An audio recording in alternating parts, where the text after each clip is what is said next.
Hello everyone, welcome back to All Financial Discussion channel.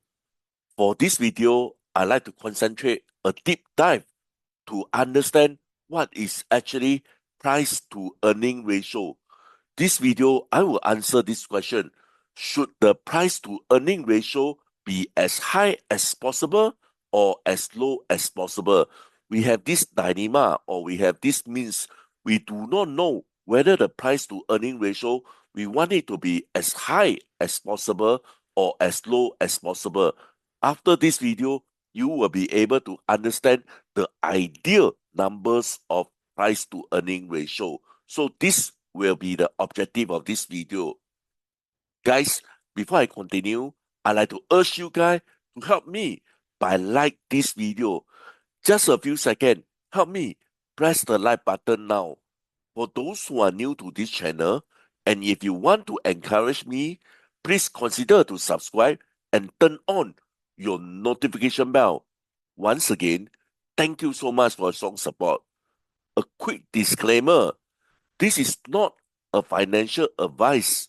Please conduct your own independent research and consult a professional if needed. Never invest more than you're willing to lose. With this, we are ready to kickstart today's discussion. Let's understand a little bit more on price to earnings ratio. Okay, so this figure here shows the formula to compute the price to earning ratio, which is share price divided by the earnings per share. So in simple definition of PE ratio, this is actually the amount of money that you're willing to risk in order to earn a dollar from the company's earning. So this is a quick definition of PE ratio. From here, you can see that there are actually two possible scenarios, a high PE and also a low PE. So therefore, for a high PE, this potentially can suggest that the share price is actually overvalued. Why? Imagine you are going to have this high PE ratio numbers. In order to achieve a high number over here, the share price need to be high. So therefore, with high share price, which means that you're willing to put more money in order to earn the same dollar of a company earning, this simply state that the share price can be overvalued. On the other hand, this can be also higher potential, which I'm going to explain later on. But firstly, an easy way to understand PE ratio, if this PE ratio is high, which means that the share price is also high, which means that you are actually paying more in order to earn the dollar of a company earning, which is not ideal. So therefore, we say that the share price is actually overvalued. On the other hand, a low PE, okay, so imagine this is actually low. In order to make this number low, the share price need to be low. So therefore, from here, you can declare that this share is actually undervalued. Okay, so basically, this is a potential for a low PE. However, for a low PE, this may incur a lower growth aspect, which is different contrast situation on these two. So therefore, after this video, you will be able to understand whether a high PE or whether a low PE will be ideal. Next, so PE ratio seldom used on their own, okay, which means that I just use this PE ratio to determine a company whether it is so-called a good share to buy or not. But in fact, okay, you can actually compare among their competitors. For example, in Singapore, there are three banks. Okay, I actually can compare the three banks in order to determine which bank is worth to invest. So this is one of the use of this PE ratio. You need to compare among their competitors. Next, okay, we can also compare, okay, into their own historical PE ratio, okay, which means that track record, okay, you have all those track record, and you actually can compare against their previous PE in order to determine whether this share is still a good buy or not. Last but not least on this slide, okay, so this PE ratio cannot apply company with loss, which means that with negative earning, they don't have this PE ratio, and hence PE ratio cannot apply to companies that is with losses. Now we are going to focus, should the PE ratio to be as high as possible or as low as possible? Okay, so I'm going to answer this question. Firstly, this is what I mentioned earlier on. A high PE actually suggests that this stock can be overvalued, but on the other hand, this can be higher potential. While a low PE actually can simply means that the stock is actually undervalued, which hint for us to invest. However, this can be a potential low growth prospect. This become like a tossing a coin. Okay, because okay, one hand we are saying that this stock is actually overvalued, but on the other hand, we suggest that this can be a potential good buy. So therefore, we are actually in a conflict situation. Is this overvalued or is it higher potential? On the other hand, on a lower PE, okay, one hand we say that this stock is actually undervalued, which means that this share actually can invest. However, on the other hand, we mentioned that this stock can be potential lower growth. So basically, this video, you will be able to understand the ideal number of PE ratio. Firstly, let me explain why we want our PE ratio to be as low as possible. I hope you guys still remember the definition of PE ratio. This is the amount of money that you're willing to invest into the company in order to get $1 of the earning from the company. This is the definition of PE ratio. Let's come into more detail. We want the PE ratio to be as small as possible. So if we want this number to be small, there are two possible scenarios.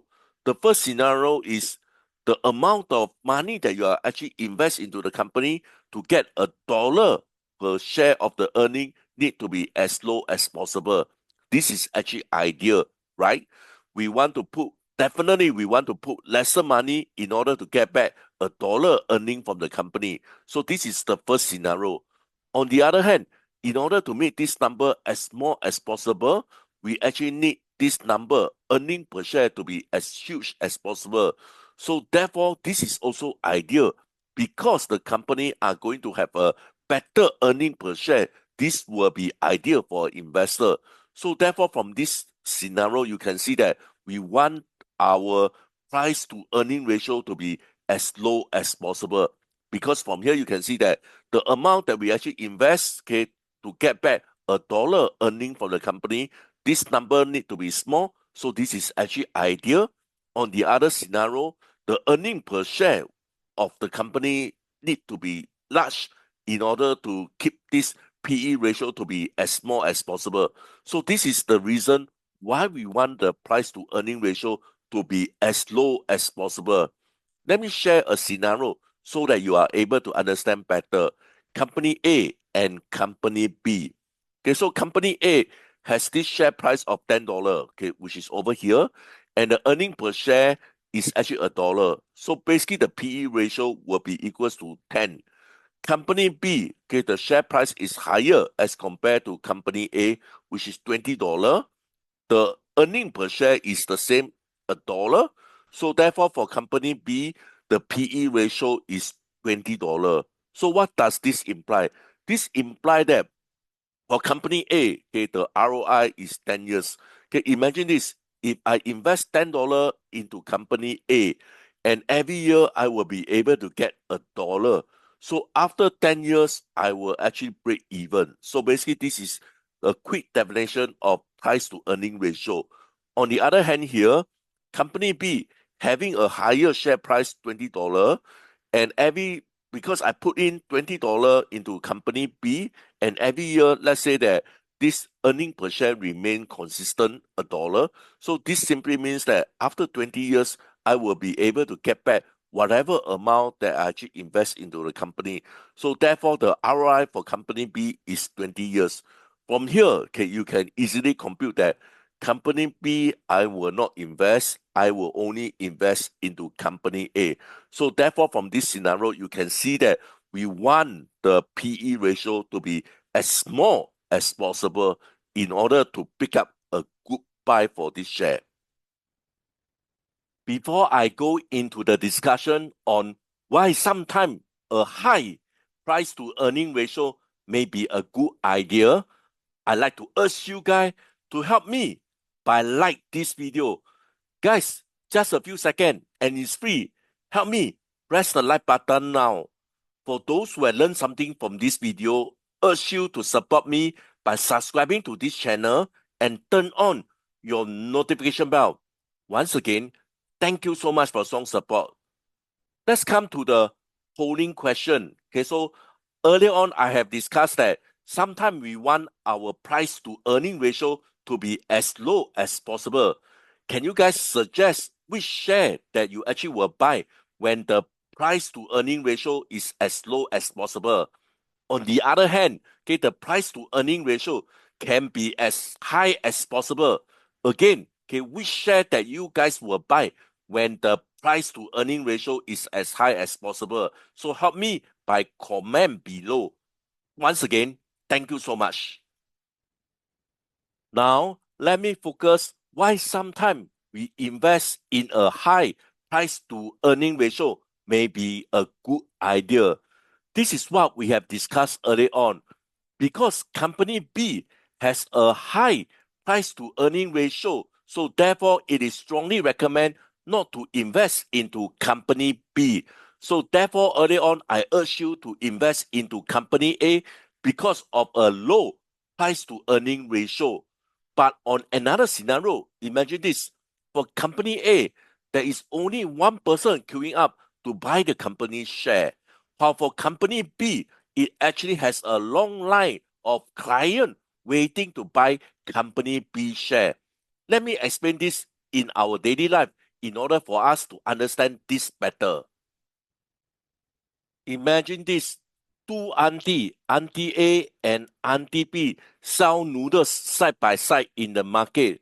For auntie A, there is only one people queuing up for the noodles, while for auntie B, there is a long queue of customers that is actually queuing up for the noodles that is actually made by auntie B.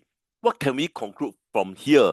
Okay, we can conclude that high chance, okay, auntie B can cook the noodle better because there is a long queue of clients waiting to buy the noodles as compared to Auntie A. So let's relate all this back to the shares. This is what we have discussed earlier on. Because company B has a high PE ratio, so therefore we do not want to invest into company B. However, earlier on, I bring up a situation for company B, there is a long line of clients trying to buy the company share. So what does this actually imply? So one thing we can conclude is stocks are actually forward-looking because company B has a huge potential. So therefore, a lot of people are still queuing up to buy company B share, even though the PE ratio is considered high. This is because majority of the people actually has great faith and has high potential on the growth of the company B. So therefore, despite high PE ratio, they still have the confidence on company B, and therefore they still invest into company B. So therefore, sometimes with a high PE ratio, it doesn't mean a bad thing after all. Let's understand from the potential of higher growth. This is what we have discussed earlier on. Company actually has a high PE ratio. So what happened here is basically when we actually anticipate higher growth for company, let's say okay, the earning per share actually increased to $2. So from here you can see that the PE ratio actually decreased by 2 times. And let's say okay, another year, the earning per share actually increased to $3. So therefore, from here you can see that the ROI okay, for company B, in fact, is shorter than company A. So therefore, this is what I meant. Okay, the shares are actually forward-looking. So when people actually queuing up to buy company B, this means that more people actually has the confidence on company B to perform better than company A. So therefore, this is the another extreme why a high price to earning ratio may be a good idea. Coming to my last slide for today's presentation. Okay, so basically we conclude that neither a big or a small PE ratio is good. It actually depends. Second, a high PE ratio actually suggests high growth expectation. For example, tech stock typically anticipate a higher growth as compared to those so-called value stock. So on the other hand, a low PE ratio simply means that the stocks potentially is undervalued or low growth prospect, and typically this is mainly for value stock. Last but not least, okay, most of the time we don't use price to earning ratio solo just to determine whether this stock is still a good buy or not. So typically we actually use this price to earning ratio. For example, we compare against the company competitors to understand whether this stock is still a good buy or not. On another situation, we can also compare against the historical average to determine whether this stock is still a good buy or not. So basically, this is what I have for price to earning ratio. Guys, if you're keen to know more about price to earning ratio, stay tuned to receive my next video. I'm going to use this price to earning ratio to determine whether this stock DBS is still a good buy or not. With this, I'd like to end my discussion. Please help me to like this video and subscribe to this channel. Once again, thank you so much for strong support. I hope to see you guys soon. Bye for now. Thank you so much.